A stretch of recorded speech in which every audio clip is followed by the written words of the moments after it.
long drive actually focuses on one aspect of golf, which is the driver, and how well we can actually strike a golf ball, how far we can make a golf ball go under any conditions. Welcome to the Golf Fitness Bomb Squad podcast with Chris Finn, a production of P4S Golf. Welcome to the Golf Fitness Bomb Squad. I'm your host, Chris Finn, and we are very lucky to have one of the, I'm a little biased, but I'm going to call him one of the most famous people in long drive, one of the founding fathers, I guess, as you were. Bobby Peterson is here with us. We're very lucky. I've known Bobby for a bit now. We both share a weird love for data and science and numbers.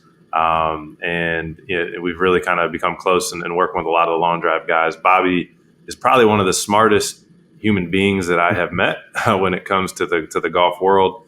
And the cool thing about Bobby, for those of you who don't know, not only is he crazy smart, but he also can hit the ball really far. So he's, a lot of times we hear, teachers teach, doers do. Bobby does both with a career long drive. Now, we were talking before we hopped on here, Bobby, and I was going to say 412, but you've apparently beaten that at 424 now. So, but Bobby's been in the game for a long time. He's one of the people that are, if you've seen it kind of back on TV now, he's been one of the forces behind that. So, Bobby, we're honored to have you on the podcast here, and can't thank you enough for coming on.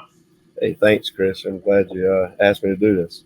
Yeah. So, I think what I love to get into, obviously I want to get into, you have your place about an hour from us here in Morrisville, North Carolina, down Newton Grove, one-stop power shop, where there has to be like the single building that's held the fastest conglomerately, put all the swing speeds. There's probably nowhere close in the world that is housed that much speed. But before we get into the kind of the talking about the physicality of the sport, and can you just explain for the listeners? A lot of people don't realize how different, like that it's actually a different sport or a long drive than golf.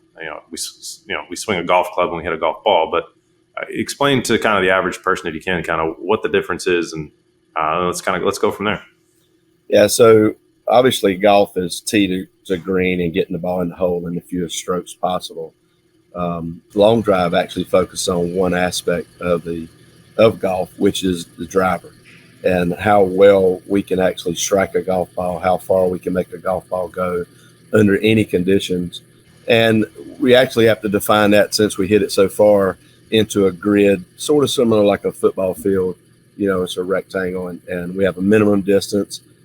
For the men's division, we don't measure a ball until it's like 270, 280 yards. And the grids are typically 60 yards or less, width. So, and the ball has to land in and stay in. So it's sort of like a home run derby, of golf. Yeah. But there's a lot of skill and technique and training that these men and women go through almost daily to hone their skill just using the driver. And all clubs are USGA conforming. There's a lot of myth about that, but we use proper CT, USGA length, grips, everything like that, and the balls as well. For sure. Yeah. No, I think obviously I want to get into the physical side of things, but I think one of the wildest things for me as I've become more familiar with the sport and just through you has been, I'll never forget the first time I came down to the one-stop power shop, and I think it was Colton, maybe Scotty was there, and I walked in with my driver. And you guys all have this like grin on your face. You're like, "Hey, Chris, come, let's measure your driver. Let's see how stiff it is." And I walk in, I have the stiffest, heaviest driver of anyone in that room. And we go out, and just for context for everyone listening, we go out and we hit set. I think we did 3-ball sets out on. So Bobby has the one-stop power shop. He has obviously the indoor with the simulator, but then you also can go out, and he's got a 500-yard grid, right? Yeah, well, 480. Yeah, 480. Pretty close. You're gonna have to add that extra 20 yards for me next time I'm down there, Bobby. But we go out there, and it's literally we're competing. I get my total, like, roll out everything, and they're just playing me with just their carry. Yeah. Literally, I won one set out of 6, and it was because I think Colton hit them all OB. Yeah. But like that's how fast these guys. Right, so these guys are swinging. I could get it up to 120s, a little 130. Yep. These guys are so much fat, 140s, 50s, right? Yeah. And the shaft that they were using, I remember when the first time you gave me a long drive shaft, I look like a spaz. I didn't know how to swing it, but their shafts are actually softer, lighter. Like, can you explain just because I think that's one of probably the most interesting things. The first thing that people notice is the shaft is longer, and I think one of the biggest things that I hear on the driving range is like, oh, you swing fast, you need a stiff shaft. Like, can you explain that for everyone listening? And yeah, so basically, I kind of was in that same mindset in the 90s. When I first started playing golf, I swung fast, and everybody I went to about building clubs was always, oh, you're fast, you need a stiff club. The problem with that is you don't get the kick assist out of the shaft. So it's no different than going to the gym. You look like you're a big, strong guy. Let's put 300 pounds on the bar and try to bench it. Yeah. You know, you got to put a lot more effort into it. So the theory that we're using with it is we're going to the lightweight shafts and more flexible so that we can use our body to actually load the shaft and transfer that kinetic energy into the golf ball itself. So getting that kick assist. If you're a fisherman, it's kind of the same way. You go deep sea fishing, they put a stiff pole because you're just dropping it straight down, catching a big fish. But if you go fly fishing, it's a longer pole. It's actually a little softer, and it's doing that little teeny fly, out there in the water. Yeah. So you can get that momentum, to throw it and stuff. So yeah, there's a little bit of difference with it, but it actually transfers back over to golf. I think the mindset of the world now, even in golf, is you don't necessarily need a stiffer shaft. But I think that some of the conceptions are that stiffer creates straighter. Mm-hmm. But we know now with Doppler radar systems and cameras, a correct path, face to path, attack angle, spin axis, and impact actually hit the ball straight. Right. So if you can use a softer shaft and get more distance out of it, why wouldn't you? 100%. You mentioned the sequence and in terms of letting the body do more, right, with the softer shaft. So I think that's a perfect segue into is the sequence any different in, like, if you have somebody coming in that they want a long drive versus a player who's trying to play competitively on PGA Tour, like, what is there a difference? How does the coaching in terms of the technique, which ultimately will impact what we need to see physically, I mean, does it differ? What are the things that you look for, when somebody comes in and says, hey, I want to be competitive long drive. I've played, golf. Now I want to get into long drive. So I think you hit the nail on the head right there. Golf versus long drive is mostly intent, right? The power chain is the same. It's, lower body, legs, torso, lead arm, lead hand, create that chain of power into the speed part, which is your hands, and ultimately into the shaft and into the ball. I think that going from playing, you want to use those, but you're probably hitting the ball more accurate and to a certain spot versus us. We're in long drive. We're trying to hit obviously in a 60 yard wide grid, but as absolute far as we possibly can. Mm-hmm. And that's not always advantageous in golf because you may put yourself too close to the green, or, the ball may run out in the rough, things like that. So and what I do is actually fun because I get to work with the fastest people in the world, but I also get to work with some of the most accurate on the PGA Tour. So that's a good way for me to learn to transition from the power game of long drive into the power game of actual golf. Sure. Right? And what are some of the things that you see there in terms of that connection? The big thing with me is the professional PGA player actually has the ability to control the distance a little bit more, right? If we want to fly it to a certain spot, right? Things like that. So we would actually use more loft and a little shorter club, obviously, to play, on the golf course. But I think that's helping those guys a lot more because let's say you got a bunker out there at 280 yards and you can carry it 290 to 295, you would tackle that bunker. Right. But if you carry it 275 to 280, right, you may want to change your game plan or strategy for that hole. So that's where it comes into it, because I always try to lead with people, how far do you hit an 8-iron or how far do you hit a 7-iron, right? And pretty much everybody can tell you that. And then when you get the driver and say, well, how far do you hit your driver? It's always, about 265 to 320. That's a big gap, right? So when you get on a golf course, especially a golf course that you're not familiar with, if you're getting a rollout and it rolls into a ditch or a pond in the middle of the fairway or something like that, that kills your round. So 100%. yeah. So control is a big thing, I think. Yeah. So I think, for me, when I went down and we started working on the drive, and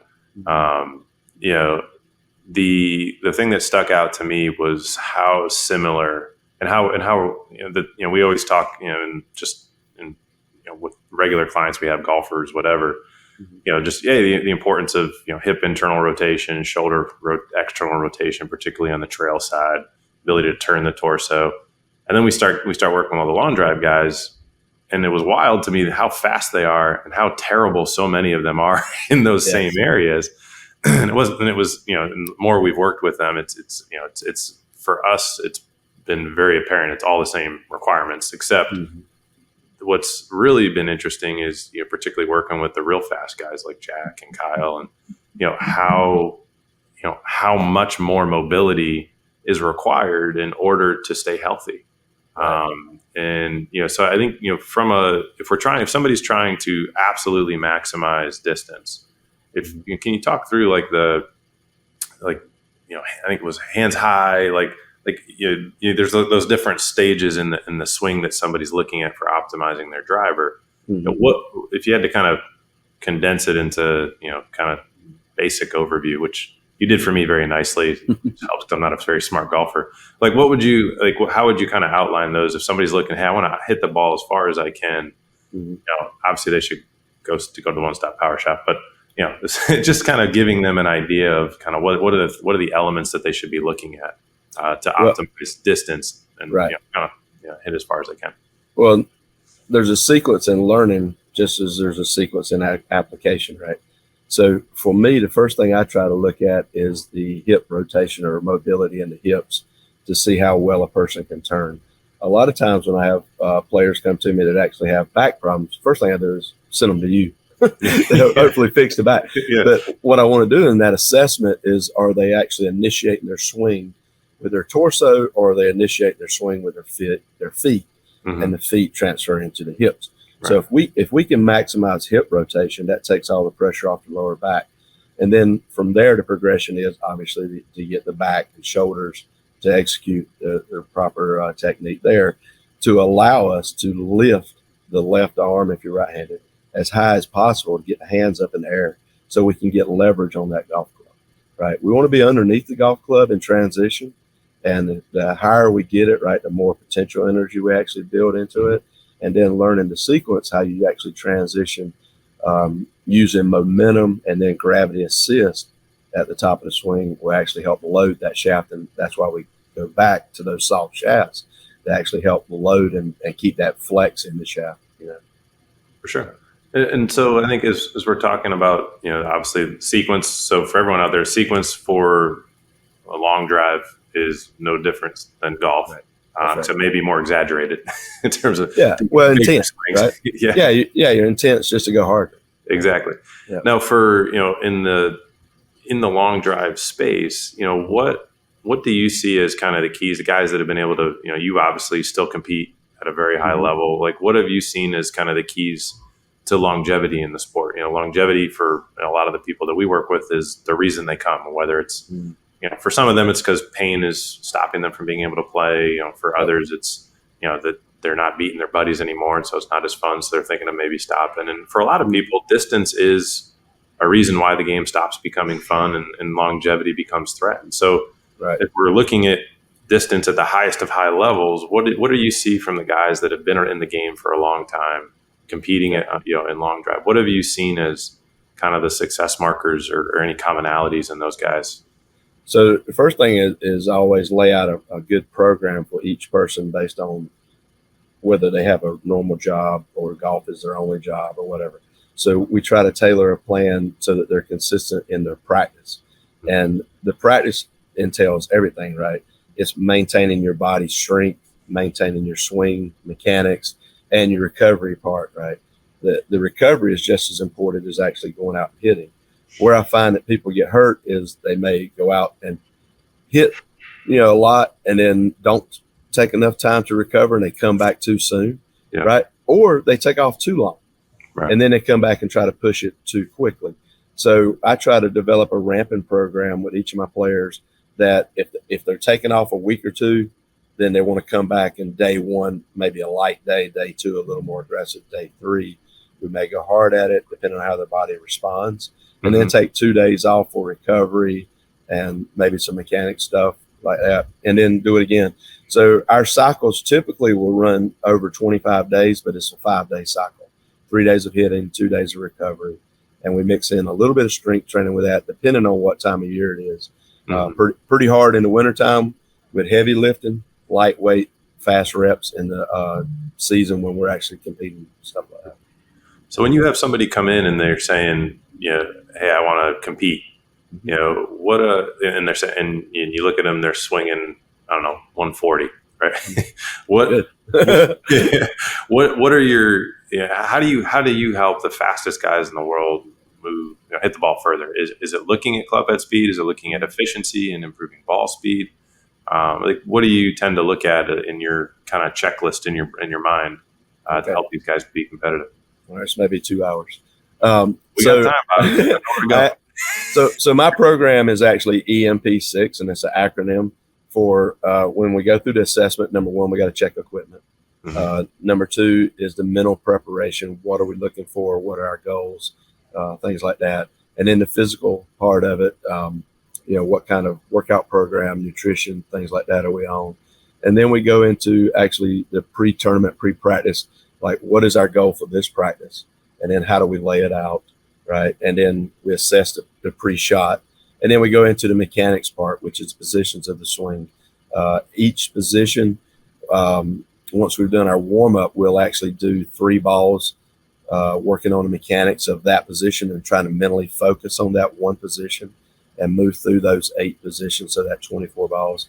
And as we're doing that, using a Doppler radar system, we'll actually make sure that we can control path, right? Because ultimately, if we want to hit a draw, we may want to work 4-degree right path. We're hitting a fade up 4-degree left path. So using that technology and combination, not to tell us what to do, but what we have done.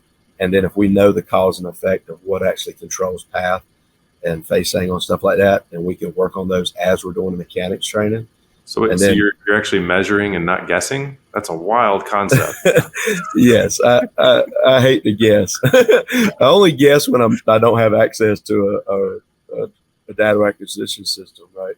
So, and I have to say, I haven't met a better guesser. The accuracy of your guessing, Bobby, is I don't know if you can call it guessing. There has to be another word for it. Well, Lance Reeder from Crank Golf calls it voodoo.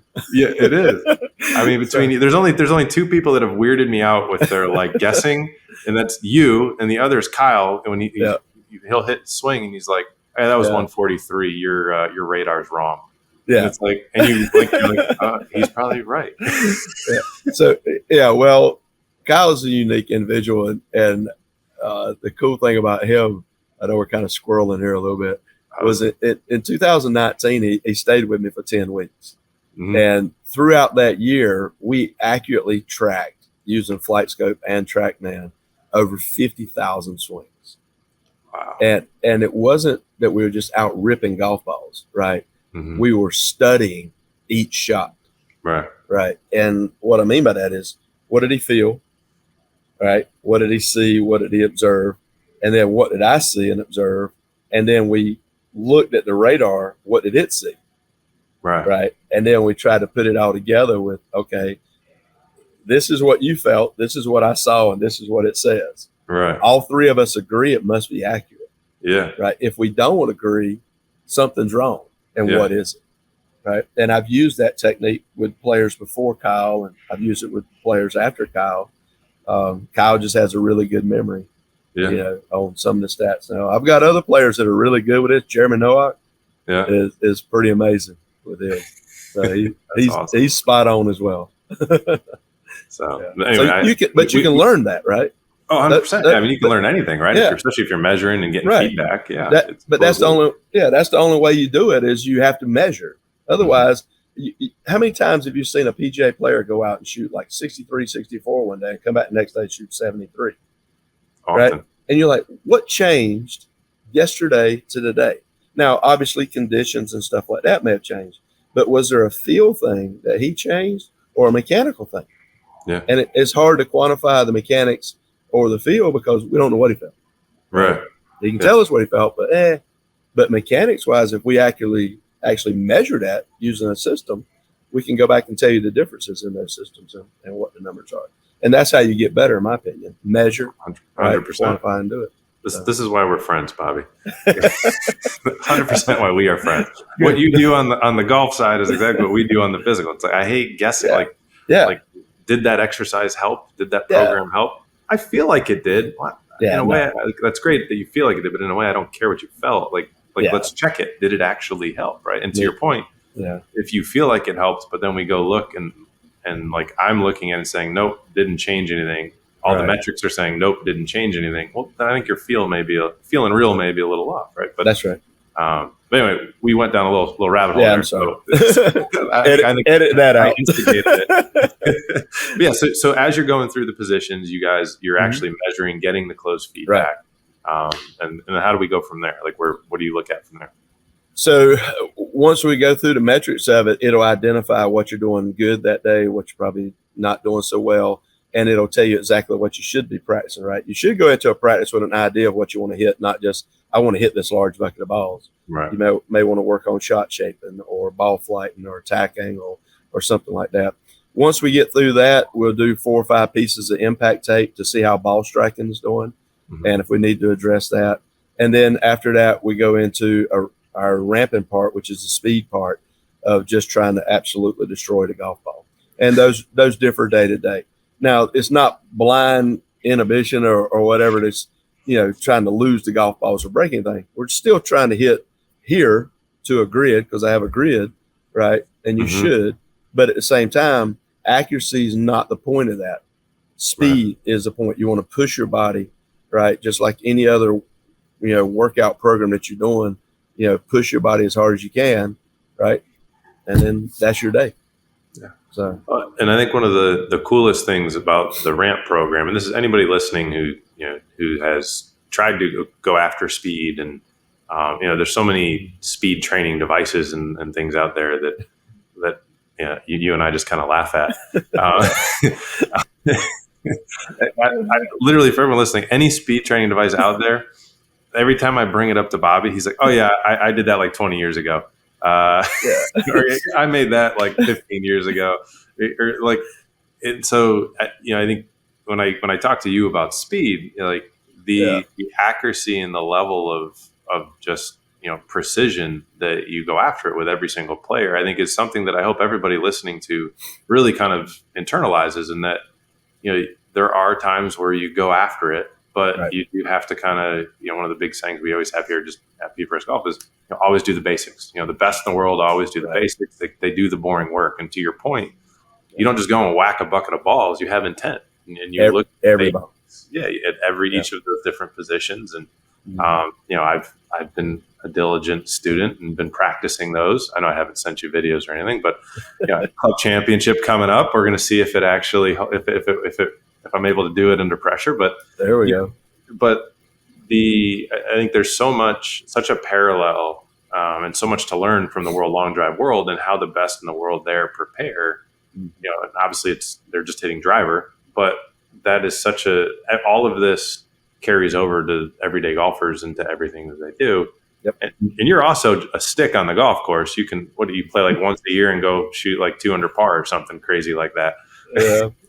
So it's actually kind of funny. I feel like I play better golf when I don't play. Maybe that's a hint. Yeah, take 2 weeks off and quit. But for anybody who's saying, "Oh, the long drive guys can't play," like Bobby can play, and I think the cool thing, even while they are different sports, the sequences are the same.